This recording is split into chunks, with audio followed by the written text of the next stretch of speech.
بسم اللہ الرحمن الرحیم۔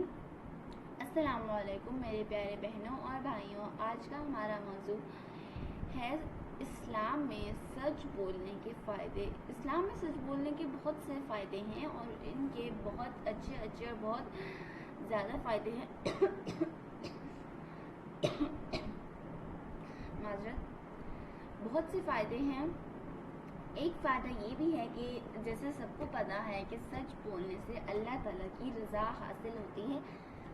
سچ بولنے سے ہمیں اللہ تعالیٰ کی رضا حاصل ہوتی ہے، اللہ تعالیٰ کی خوشنودی حاصل ہوتی ہے۔ ہمیں اللہ تعالیٰ جب ہم سے راضی ہوتا ہے تو اللہ تعالیٰ ہمیں اپنی رحمت سے نوازتا ہے، اور ہماری زندگیوں میں اللہ تعالیٰ کی رحمت کی کتنی ضرورت ہے۔ اس لیے ہمیں ہم سچ بولیں تاکہ ہمیں اللہ تعالیٰ کی خوشنودی حاصل ہو، اللہ تعالیٰ ہم سے خوش ہوں اور ہمیں اللہ تعالیٰ پر اپنی رحمتوں کی بارش کرے۔ تو آج کے لیے اتنا، ملتے ہیں اگلی ویڈیو میں۔ اللہ